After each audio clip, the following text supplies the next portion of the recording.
Right. Good evening, all of you. So let us see, okay, once the previous questions and how the question papers, okay, how the questions for existent engineer exams exclusively for estimation costing, okay, ఎలా ఉంటాయో క్వశ్చన్లు వాటి యొక్క patterns రకరకాలు ఎలా ఉంటాయో ఒక్కసారి చూద్దాం. ఇంకా ప్రీవియస్ క్వశ్చన్స్ కూడా చెప్పడం జరుగుతుంది ఇందులో. Let us see one by one. ముందుగా ఒకసారి సిలబస్ని ఒక గ్లాన్స్ వేద్దాం. సిలబస్ చూద్దాం ఒకసారి చూడండి. రైట్, ముందుగా చూసుకుంటే జనరల్ స్పెసిఫికేషన్, ఓకే, మీకు అటు ఇటుగా ఉంటుంది కానీ నేను ఆర్డర్ చేసి పెట్టాను, ఒకసారి చూడండి. జనరల్ స్పెసిఫికేషన్ చూసుకుంటే earth work, masonry in cement motor, RCC plastering, cement motor, flooring, white washing, nothing but painting and all, standard schedule of rates, lead and lift cover చేసాం ఆల్రెడీ. మనం వీడియోస్ చూసుకుంటే approximate estimate ఏమున్నాయి అందులో 6 రకాలు ఉన్నాయి. అందులో వీడు 2 ఇచ్చాడు కానీ నేను 6 చెప్పాను. ఒకసారి 6 చూసుకోండి, ఇబ్బంది ఏం లేదు. మీరు నోట్స్ రాసుకుంటే ఇంకా బ్రహ్మాండం. అందులో నుంచి ఒక్కసారి పేజీలు తిరిగేస్తే మీకు అర్థమైపోతుంది. రైట్, నెక్స్ట్ చూసుకుంటే అబ్స్ట్రాక్ట్ ఎస్టిమేట్లో అండ్ డీటెయిల్ ఎస్టిమేట్లో ఏమేమి ఉన్నాయి? Centre line method and long wall short wall method, very easy. Okay, various items of civil engineering works as per Indian standards. లాస్ట్గా చూసుకుంటే మనం కంప్యూటేషన్ ఆఫ్ ఎర్త్ వర్క్. సాధారణంగా వాటిలో 3 రకాలు ఉన్నాయి. ఇవేమున్నాయి? Mid ordinate method, mean section method, ఇంకోటి trapezoidal method. ఇవే. So mean section method which is also called as trapezoidal method. ఇది మన అసిస్టెంట్ ఇంజనీర్కి టీఎస్పీఎస్సీ యొక్క syllabus.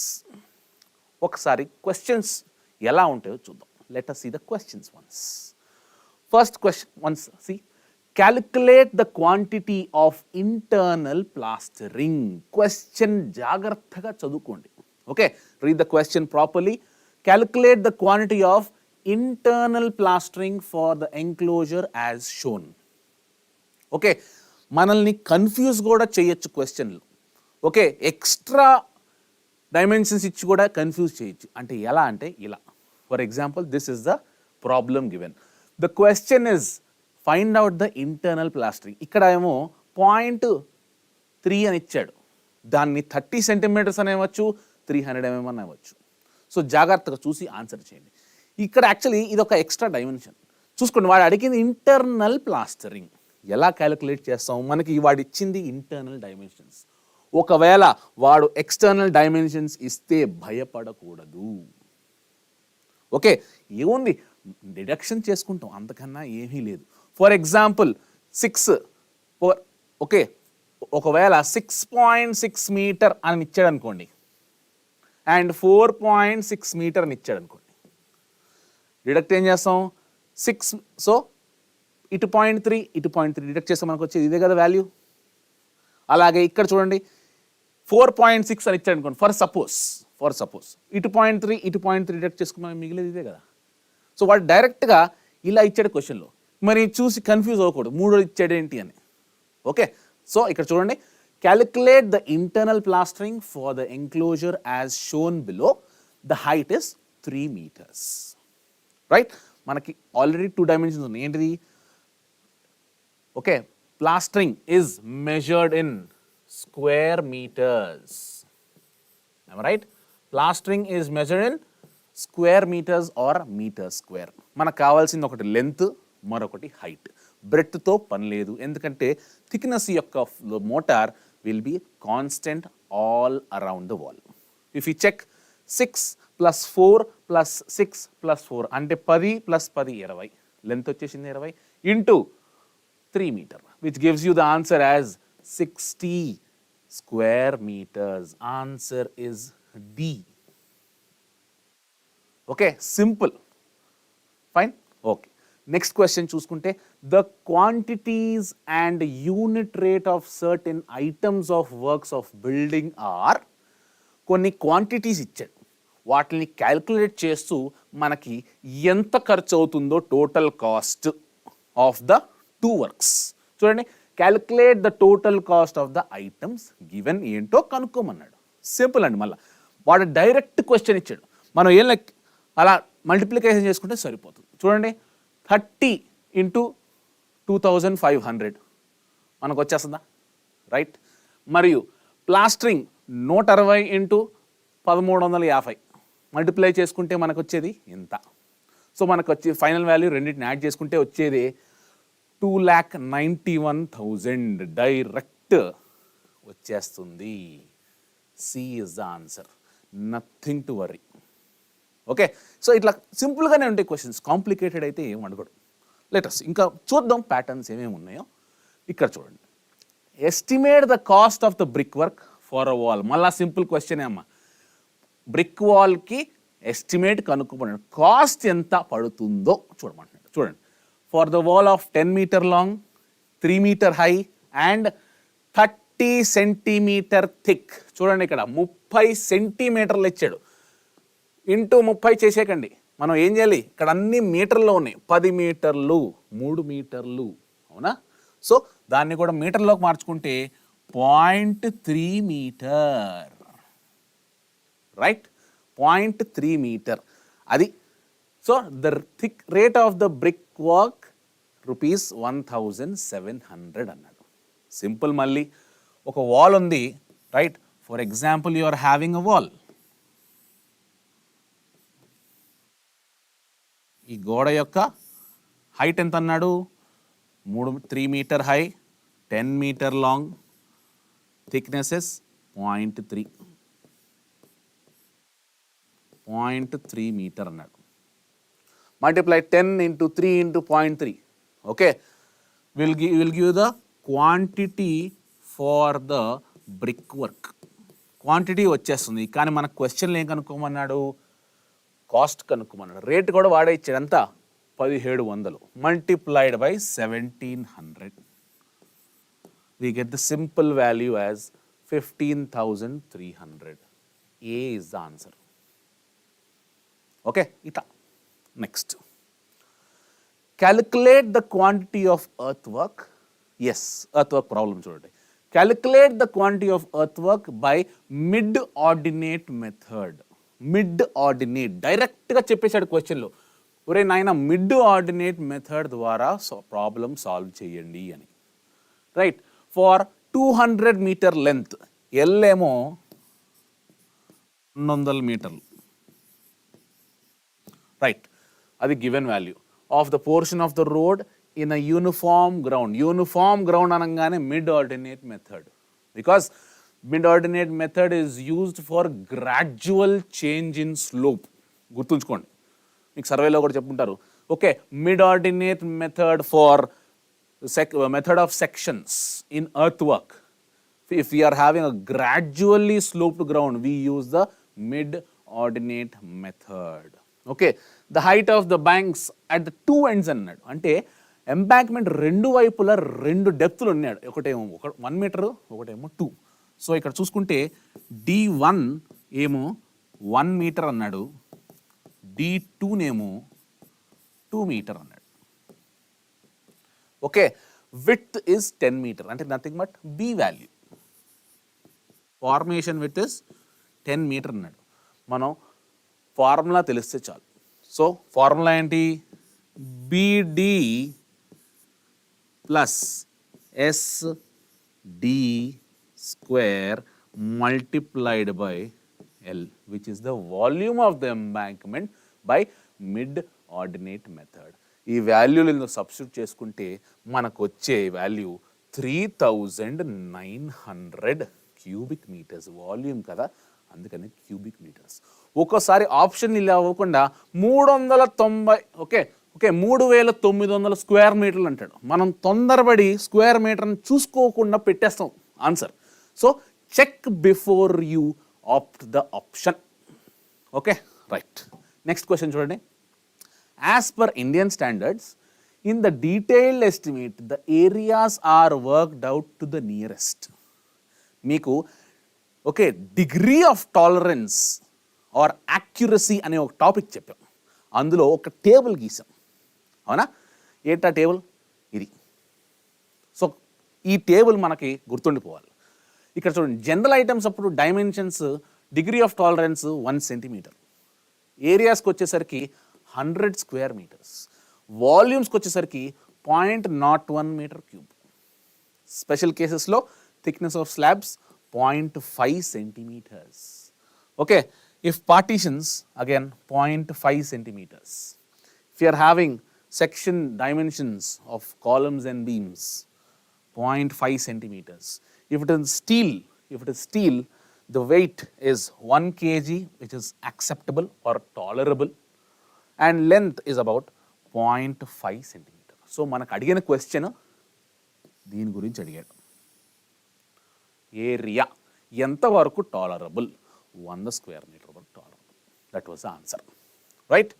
So as per Indian standards, the detailed estimate, the areas are worked out nearest to 100 square meters. Right? Okay. Next చూసుకుంటే next question, if B is the width, చూడండి ఫార్ములానే question రూపంలో అడిగాడు. If B is the width of the formation, D is the height and embankment of the length L and side slope n:1. మనం అక్కడ s:1 అని తీసుకున్నాం, ఇక్కడ n:1 అన్నాడు. For a road the quantity of earth work AD, so BD plus SD², మనం ఇందాక మాట్లాడుకున్నాం కదా, ఇక్కడ ఏంటి into L, which is answer B. Right? Okay. Moving ahead for the next one. What is the formula to calculate floor area ratio? Floor area ratio ante enti FAR, not pharma. It is FAR, floor area ratio. So floor area ratio is nothing but, okay, FAR is equal to what? Total, okay, total covered area, total covered area divided by plot area. ఇదే కదా మనం మాట్లాడుకుంది, ఇది plot area, this is plot area, this is total covered area.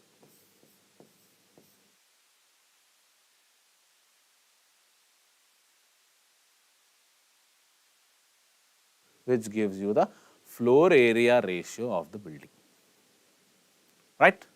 Okay, this is what. So answer is B. Answer is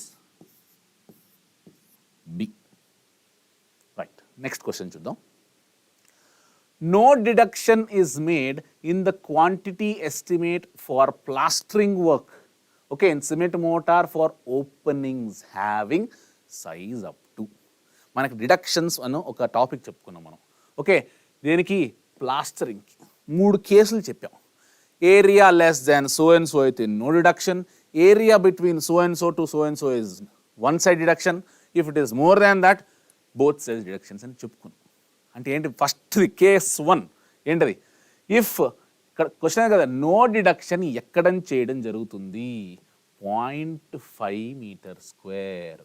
answer is D.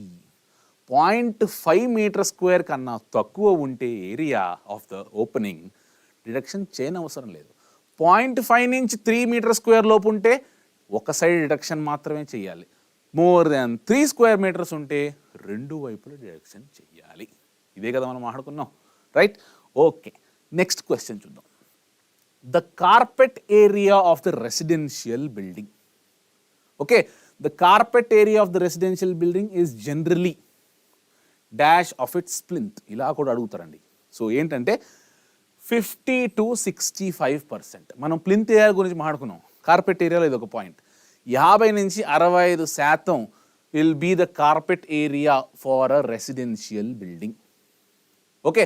50 to 60 for office buildings. So answer is D.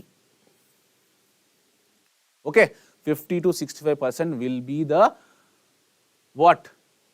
Carpet area in the plinth area. Okay, next. The actual cost of the work is calculated. చూడండి, actual cost of the work మనం ఏం చేస్తాం? ముందుగా approximate estimate తయారు చేస్తాం. అక్కడ వస్తుంది అసలైన ఎస్టిమేట్ రాదు. తర్వాత డీటెయిల్డ్ ఎస్టిమేట్ తయారు చేస్తాం.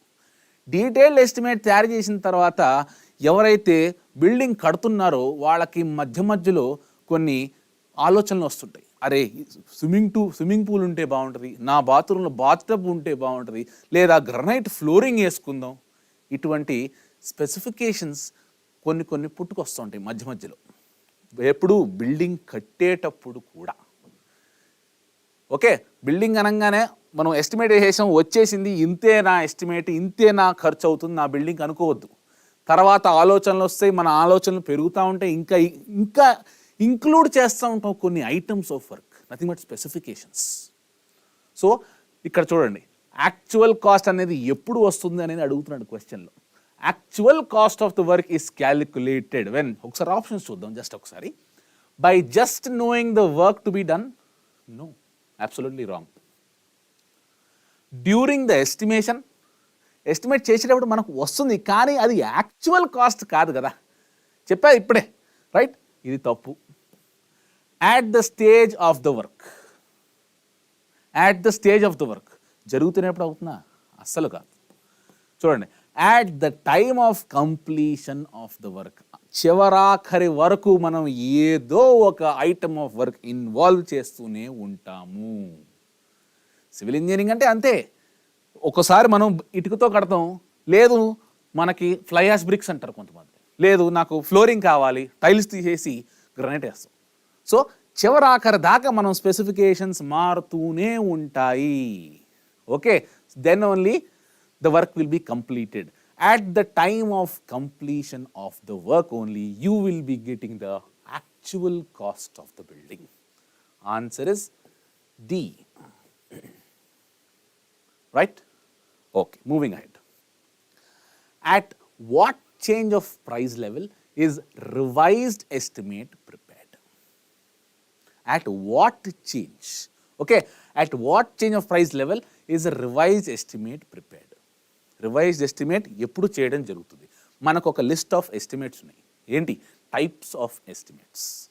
ముందుగా చూసుకుంటే అప్రాక్సిమేట్ ఎస్టిమేట్, ఆ తర్వాత డీటెయిల్డ్ ఎస్టిమేట్. ఓకే, చూడండి ఒకసారి వరుస చూడండి. ముందు అప్రాక్సిమేట్ ఎస్టిమేట్, తర్వాత డీటెయిల్డ్ ఎస్టిమేట్, ఆ తర్వాత సప్లిమెంటరీ, ఆ తర్వాత రివైజ్డ్. ఓకే, ఈ రివైజ్డ్ ఎస్టిమేట్ ఎందుకు చేస్తాం, ఎప్పుడు చేస్తాం అంటే మనం ఒక ఎస్టిమేట్ తయారు చేస్తాం, మనకు ఒక వాల్యూ ఆఫ్ ద బిల్డింగ్ వస్తుంది, estimated cost of the building వస్తుంది, రైట్. లేదు ఏదో కొంచెం తేడా ఉందా మళ్ళీ ఒకసారి చెక్ చేసుకుంటే ఎంతో శాతం మనకి తేడా వస్తుంటుంది ఎస్టిమేట్లో. ఆ ఎంత తేడా అనేది అడగటం జరుగుతుంది ఇక్కడ. So revised estimate is done when there is a variation of 5%. Okay, when there is a variation of 5% in the detailed estimate, we again do the revised estimate. Okay, 5% variation వస్తే మనకి రివైజ్డ్ ఎస్టిమేట్ చేయడం జరుగుతుంది, గుర్తుంచుకోండి. Right, moving ahead. What is the correct sequence of preparing an estimate? ఇప్పుడు just discuss చేయాలి కదా, same అదే question. What is the correct sequence of preparing an estimate? చూడండి, సీక్వెన్స్ వాడిష్టం వచ్చినట్టు ఇచ్చాడు, కానీ మనల్ని ప్రాపర్గా పెట్టమని ఏ ఆప్షన్ కరెక్టో చూడమని చెప్తున్నాడు. Let us see that. ఫస్ట్ది డీటెయిల్డ్ ఎస్టిమేట్, నెక్స్ట్ది approximate estimate, then we have supplementary estimate, then we have revised estimate. Okay, ఇది వాడిచ్చిన సీక్వెన్స్. యాక్చువల్ సీక్వెన్స్ ఏంటి? అసలు ప్రాజెక్ట్స్ స్టార్ట్ చేసే ముందు what do we do? We prepare a rough estimate which is also called as a approximate estimate. This will be 1. ముందు approximate estimate తయారు చేయడం జరుగుతుంది. ఆ తర్వాత నెక్స్ట్ ఓకే అనుకున్న తర్వాత మనం నెక్స్ట్ చేసేది ఏంటి? Detail estimate. This will be 2. Right, next చూసుకుంటే ఆ తర్వాత ఏమన్నా అడిషనల్ వర్క్స్ వస్తే, okay, any kind of additional works are added, then we do the supplementary అంటేనే అడిషనల్ వర్క్స్. ఆ తర్వాత మనం ఒకసారి చెక్ చేసుకుంటే we do a revised estimate. right? So sequence is 2, 1, 3 and 4. So answer is C, right? Okay, let's go with the next one.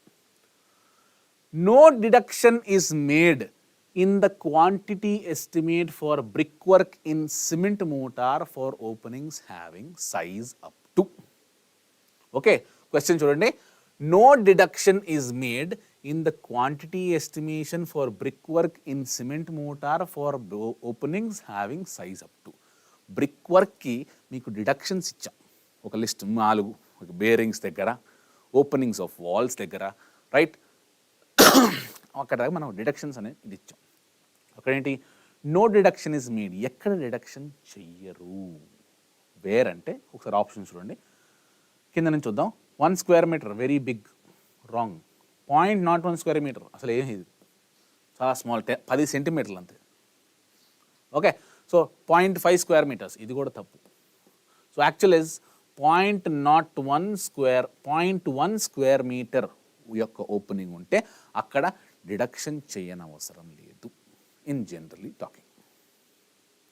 Okay, so no deductions are done when the size of the opening is up to 0.1 square metre, right? Okay, so అందుకనే ఒకసారి మీరు రాసుకుని ఉంటే ఒక్కసారి just ఒక glance ఇస్తే సరిపోతుంది, అందుకనే ఎక్స్ట్రా ఏమీ అవసరం లేదు. Just have a glance of through all the pages which you have written. ఒకసారి చూసుకుంటే ఎక్కడైతే ఇంపార్టెంట్ నోట్ చేసుకున్నా అక్కడ చేసుకుంటే మనకి ఈజీగా అర్థమైపోతుంది. Nothing is complicated, right? Next చూడండి. In the analysis of rates the profit for the contractors is generally taken as. Okay, contractors profit ఎంత తీసుకుంటారు? మీకు ఏం చెప్పాను, contractors profit is nothing but 10%. అవునా కదా? ఎస్, ఇది. కానీ తెలంగాణ టీఎస్పిఎస్సి లేటెస్ట్ ఇన్ఫర్మేషన్ ఏంటి మీకు ఆల్రెడీ చెప్పాను. సో టీఎస్పిఎస్సి లేటెస్ట్ ఇన్ఫర్మేషన్ 13.615 ఏంటిది చెప్తా చూడండి. మీకు ఆల్రెడీ చెప్పాను, మళ్ళీ చెప్తున్నాను ఒకసారి.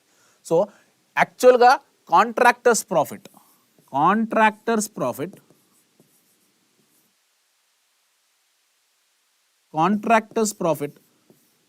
Is actually 10%. But latestly in contractors profit, okay, in latest contractors profit what they have done is that ఏం చేశారంటే కాంట్రాక్టర్స్ ప్రాఫిట్ ఇందులోనే ఇంకొక ఇది కూడా కలిపేశారు, plus tools and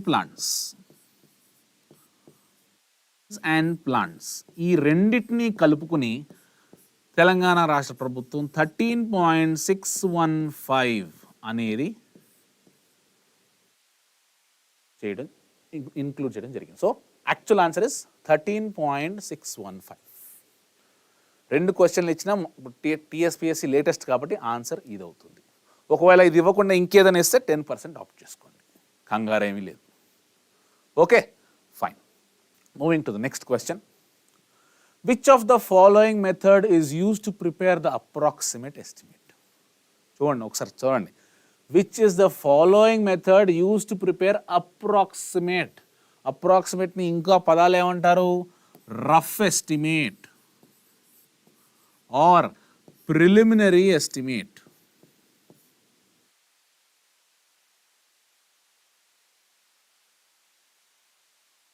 okay, rough estimate or preliminary estimate. So ఏంటి ఇందులో ప్రిపేర్ అప్రాక్సిమేట్ ఎస్టిమేట్ ఏంటి చూడండి. Cubic content method, plinth area method, unit base method, all are correct. So actual answer is all are correct because these all are what approximate estimates only. మీకు ఒక list చెప్పాను, ఒకసారి ఆ list ఏంటో చూద్దామా? Okay, so approximate ఎస్టిమేట్లో మనం have 6. If you come for the first one, we have service rate. We have service rate or unit rate. Nothing but the last but one. Right? Next చూసుకుంటే plinth area method. Plinth area method or plinth area estimate. Then the third one we have cube rate, or we have cubic content method or estimate. Right? Then we have the fourth one, which is elemental bill method. Elemental bill method or estimate. Fine. Then fifth one, we have Bay method. Question లో మనకి sequence కూడా అడగచ్చు. Which among all is the most accurate estimate in the following approximate estimates అని అడిగాడు అనుకోండి. Yes, you have to see the sequence. అందుకనే sequence గుర్తు పెట్టుకోవాలి. Last one, cost comparison method. Cost comparison method. Cost comparison method మీకు already చెప్పాను, ఈ sequence గుర్తుపెట్టుకోండి రా నాయన అని. ఎందుకు అంటే as you are going down,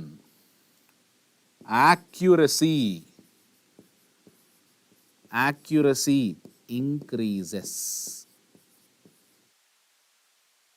so క్వశ్చన్లో which is the most accurate method among the 4 and 4 ఆప్షన్లు ఇస్తాడు. ఒకవేళ ఇస్తే చూడండి, for example service rate, cube rate, bay method, cost comparison method. వీటిలో యాక్యురేట్ ఏదంటారు? Cost comparison method is most accurate among all these things. So ఒకసారి ఏడబ్ల్యూలో ఇటువంటి క్వశ్చన్ వచ్చింది. ఇవే 4 ఆప్షన్లు ఇచ్చాడు. ఫస్ట్ 4 ఇచ్చాడు, which is the most accurate method అని అడిగాడు. ఏంటి? ఎలిమెంటల్ బిల్ మెథడ్ అని accurate. So we have to remember the sequence. Please note the sequence and remember it. పెద్ద కష్టమేం కాదు. Service rate method, unit rate method, service rate or unit rate, then we have plinth area, then we have cube area, then we have what? Elemental bill, then Bay method, lastly cost comparison method. These are the approximate estimate methods. Fine? Okay. Moving ahead for the next question. What percentage of total cost of the estimate is provided for tools and plants? Yes. Question ila kuda ravachu. Tools and plants కలిపి అడిగితే మనకి value 13.615. Okay, అది latest. అందుకని దాన్ని అంతా కలిపి contractors profit అని మాత్రమే పిలుస్తున్నారు. Contractors profit plus tools and plans అని అడగడం. ఒకవేళ సపరేట్గా ఇలా అడిగితే మనకు తెలిసిందే కదా ఎంత మనకు రేంజ్ ఇచ్చాం.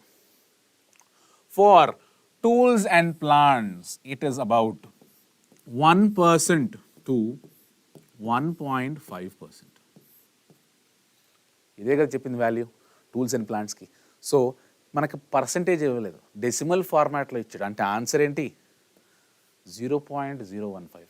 1% లేదు అక్కడ, అవునా? ఇక్కడ 10% ఉంది. జాగ్రత్త, చూసుకుని ఆన్సర్ చేయండి. గబుక్కని ఇది పెట్టేవాళ్ళు.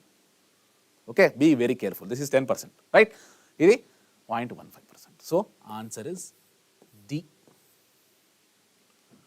ఓకే, అన్నింటి గుర్తుండే వర్క్ చార్జ్ ఎస్టాబ్లిష్మెంట్కి, కంటింజెన్సీస్కి, ఎలక్ట్రిఫికేషన్కి, okay, and water supply and శానిటరీకి, కాంట్రాక్టర్స్ ప్రాఫిట్కి, ఇవన్నీ please remember the values, the percentages, which is very very easy, nothing complicated.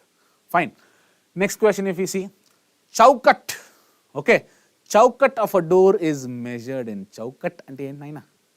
What is meant by called as chowkat? Door యొక్క ఫ్రేమ్ని చూసారా? ఓకే, ఆ డోర్ యొక్క ఫ్రేమ్ని చౌకట్ అని పిలుస్తాం. Yes are no? చౌకట్ అంటే డోర్ యొక్క ఫ్రేమ్. మనం యూనిట్స్ ఆఫ్ మెజర్మెంట్స్లో okay, quantities are for wood work in frames are taken in cubic metres. షట్టర్స్కి స్క్వేర్ మీటర్స్. కానీ ఇక్కడ చౌకట్ అన్నాడు కాబట్టి chowkat also called as frames. Okay, chowkats are frames. Chowkats or frames are both are same, nothing to be confused. Chowkats are taken in cubic meters. Okay, B is the answer. Right, moving ahead. The quantity of brickwork from the foundation to the plinth per mason should be ఏంటి?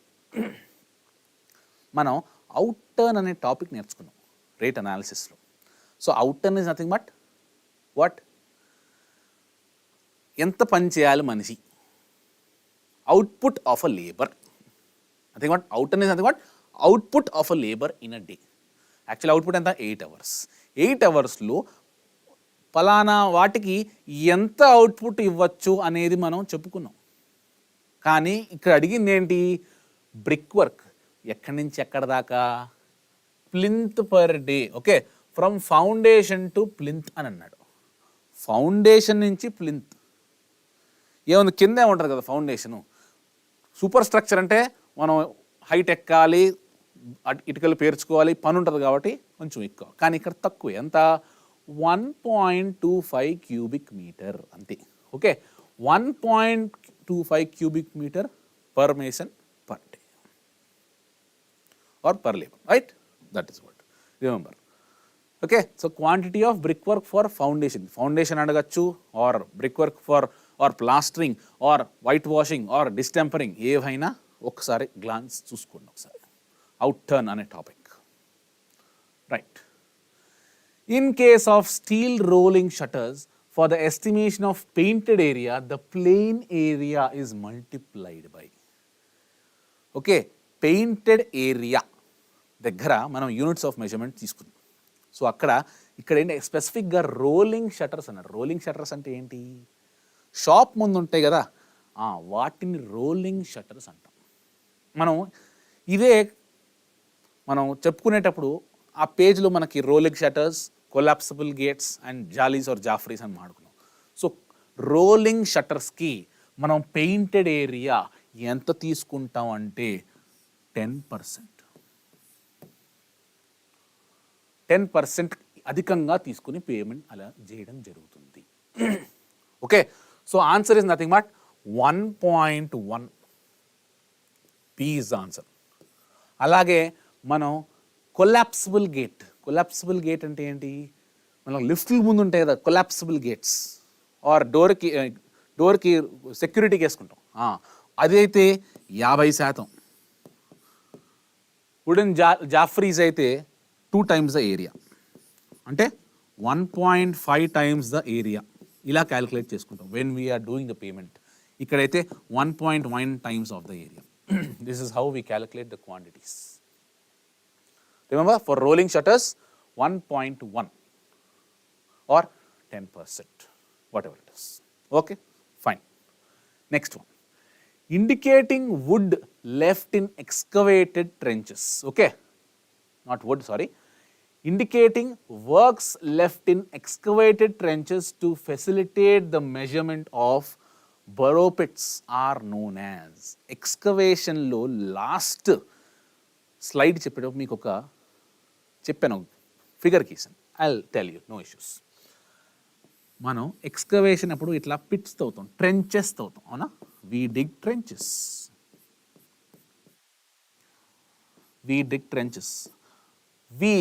What do we do over here? Mounds of earth are left in between to know the height of the trench. Okay, to know the height, we leave the mounds of the earth. These mounds of earth, అదే అడుగుతున్నాను ఇక్కడ, indicating works left in excavation trenches to facilitate the measurement of burrow pits are known as. సాధారణంగా heights measure చేయడానికి ఇవి ఇలా వదిలేయడం అనేది జరుగుతుంది, ఇలా ట్రెంచెస్ తవ్వినప్పుడు. ఎందుకు? హైట్ ఆఫ్ ద ట్రెంచ్ తెలియడానికి. సాధారణంగా ఇక్కడ మనకి వర్క్ అనేది జరుగుతుంటుంది కదా, మనుషులు కదులుతుంటారు, మెషినరీ కదులుతుంటారు కదా, దీని నుంచి మనం డెప్త్ కనుక్కోలేం. సో మధ్యలో ఇలా మౌండ్స్ వదిలేస్తాం. these are called as, these mounds of earth are called as dead men.